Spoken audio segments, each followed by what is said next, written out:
日本现在是连外相都是逮谁蹭谁的这种妈妈桑路数了吗？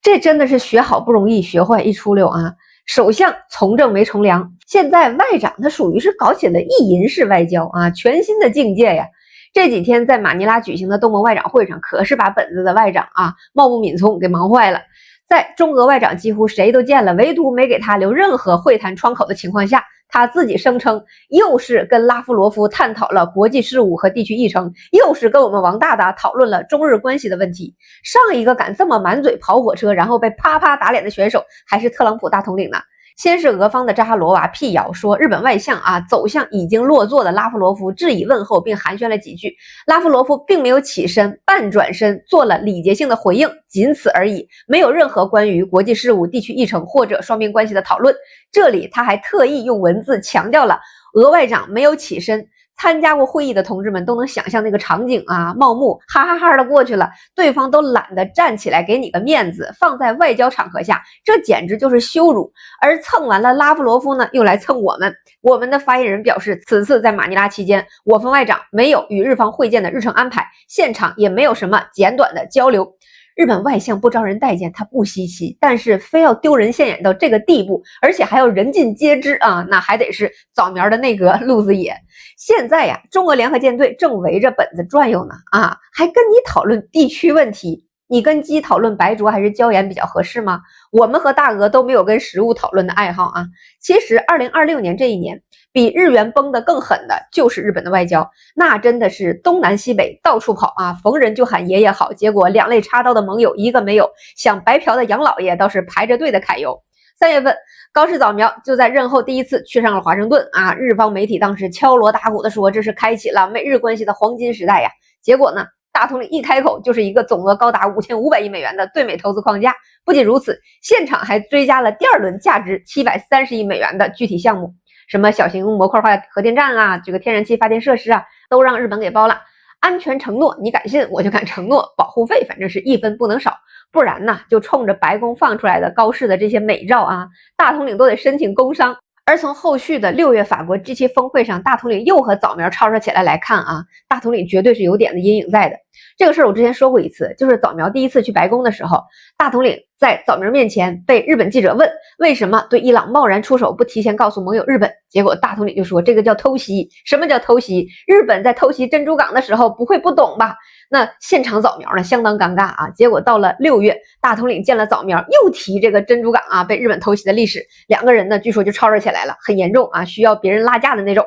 我现在也不知道他们的矛盾点真的就是啥，是早苗觉得大统领偷袭赶不上珍珠港那次成功啊，还是否认自己的侵略历史已经成为了日本政客第一优先条件反射？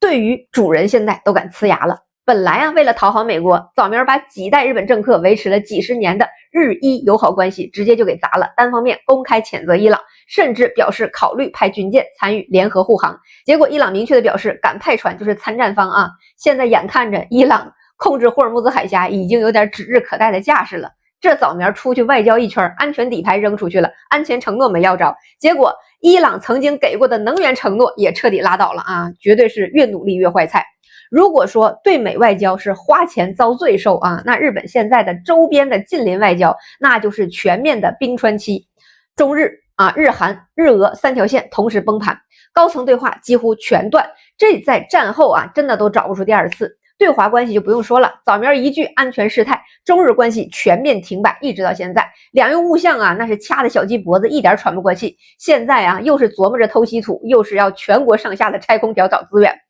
企业界指着高市内阁的鼻子痛斥那这边急的日本的驻华大使就像热锅上的蚂蚁，多次请求与中方领导会面结果均未成功。那自己接受采访的时候他还很委屈说哎呀我谁也见不到呀。你外务省4月自己发的蓝皮书把对华表述降级为重要邻国，你难道没得到通知吗？那到了5月的时候，自民党的选举对策委员长西村念忍呢率团来访，其实呢也是谁也没见着。那本来呢，日本企业界想6月的时候请知华派元老河野洋平出山带队进行一下经济联系，结果河野6月8号去世了，自家老爷子都看不下去这帮子不孝子孙了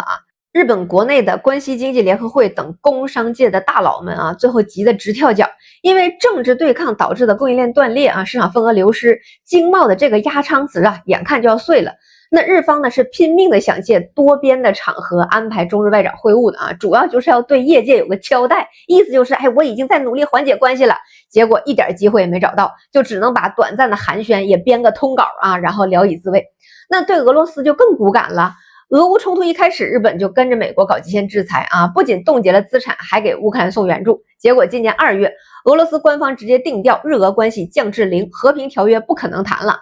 那俄罗斯不仅不谈呢，还在南千岛群岛疯狂的加码军事部署，这就意味着日本政客炒作了几十年的北方四岛问题，这扇门被他们自己亲手焊死了。而日本对琉球群岛的行政权属本身它就是有瑕疵的，接下来南面的大门呢，眼看着也要被上锁了。就这还不断的跳着要去给澳大利亚的烈士下跪献花呢。早苗的外交能力就跟某些2代创业似的，越努力越破败。日韩关系其实也一样看着李在明接待早苗就跟搞中老年恋综似的，温情脉脉。但双方当时见面的背景是3月份日本通过了新版的教科书，继续咬定独岛主权，淡化强征劳工的历史，接着又拒绝韩国历史问题活动人士入境，所以在明完全不接茬日韩互相军需支援协定的续签问题。在高市走后直接定调，日本需要直面历史问题，日韩合作才可能向前。换言之，你现在一门心思的搞军国主义化，日韩合作那不是给你当炮灰吗？东南亚这边也是一样，日本以前把东南亚当成自家的后花园，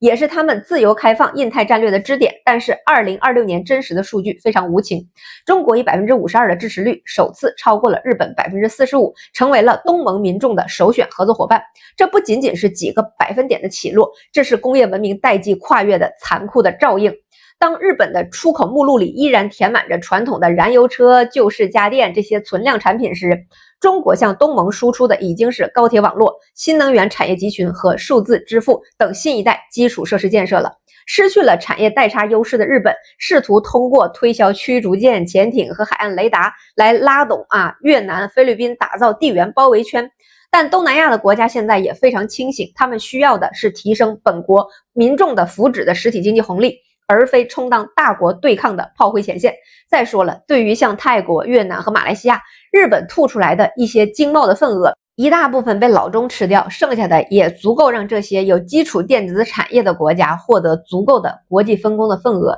到底选哪边？其实东南亚国家清楚得很，日本砸了重金四处奔走，换来的不过是几张零散的协议废纸。纵观这一切，其根本原因也并不复杂，外交从来都是内政的延伸，是实体产业实力与国家战略定力的外化。现在日元节节溃败，本身就是全球资本在放弃持有日元资产的照应，而外交上的越勤奋越失败，证明的则是日本地缘价值的严重贬值。曾经他们的价值是帮西方看住中俄，现在的价值是中俄吃鸡的时候让大家有口汤喝。政治就是这么残酷作为一个已经被当前 AI 产业革命抛下的前科技强国，一个被中东地缘最重要的资源国和全球唯一的关键矿产的提供国拉黑的工业化国家，一个对周边的邻居负有历史责任仍然死性不改的国家，它的结局已经是注定的了。大家拭目以待吧。